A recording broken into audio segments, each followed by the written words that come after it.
దక్షిణాది రాష్ట్రాలపై హిందీని రుద్దుతున్నారా? తమిళనాడు అంశంపై పెద్ద యుద్ధమే చేస్తోంది. ఆ స్థాయిలో కాకపోయినా కర్ణాటకలో కూడా ఇటు ప్రజలు అటు రాజకీయ నాయకులు ఎంతో కొంత ప్రతిఘటిస్తున్నారు. తెలుగు రాష్ట్రాల్లో మాత్రం ఇదేమంత సమస్య కాదన్న ధోరణి అధికార ప్రతిపక్షాల్లో కనిపిస్తోంది.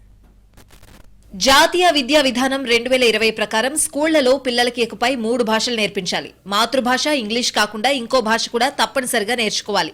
ఇప్పటిదాకా మనకి 2 భాషలే తప్పనిసరి సబ్జెక్టులు. ఇప్పుడు తెచ్చిన ఈ త్రిభాషా విధానం నిజానికి హిందీ తప్పనిసరి అని చెప్పదు. 3వ భాష కింద ఏ భాష అయినా నేర్చుకోవచ్చు. కాకపోతే ప్రాక్టికల్ గా చూస్తే ఇది పరోక్షంగా హిందీని రుద్దడమే. ఎందుకంటే 90% స్కూళ్లలో 3వ భాషగా హిందీ తప్ప వేరే భాష నేర్పించే ఉపాధ్యాయులే ఉండరు. పిల్లలకి తల్లిదండ్రులకి కూడా అంతో ఇంతో తెలిసిన భాష హిందీనే కాబట్టి ఒక రకంగా ఈ విధానం ద్వారా హిందీని తప్పనిసరిగా నేర్చుకునే పరిస్థితిని కేంద్రం కల్పిస్తున్నట్టే లెక్క.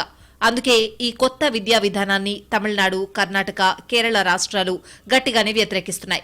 తెలుగు రాష్ట్రాల్లో మాత్రం భిన్న వైఖరి కనిపిస్తోంది.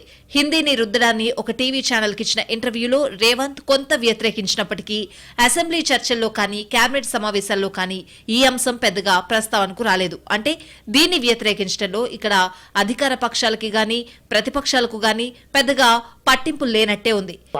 ఆంధ్రప్రదేశ్ లో అయితే అటు పవన్ కళ్యాణ్ ఇటు చంద్రబాబు హిందీకి తమ మద్దతుని ప్రకటించేశారు.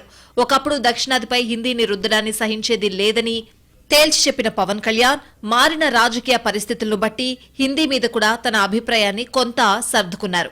మాట్లాడితే సంస్కృతాన్ని తిడతారు, హిందీని మీరు రుద్దుతున్నారు, సౌత్ దక్షిణాదిని అంటారు. అన్ని దేశ భాషలే కదా.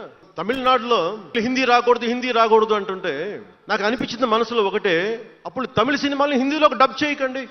డబ్బులేమో హిందీ నుంచి కావాలి, ఉత్తరప్రదేశ్ నుంచి డబ్బులు కావాలి, బీహార్ నుంచి డబ్బులు కావాలి, ఛత్తీస్గఢ్ నుంచి డబ్బులు కావాలి, కానీ హిందీ మాకు వద్దంటే అదే న్యాయం. పనిచేసే వాళ్ళందరూ మనకి బీహార్ నుంచి రావాలి, కానీ హిందీని ద్వేషిస్తానంటే ఎట్లా?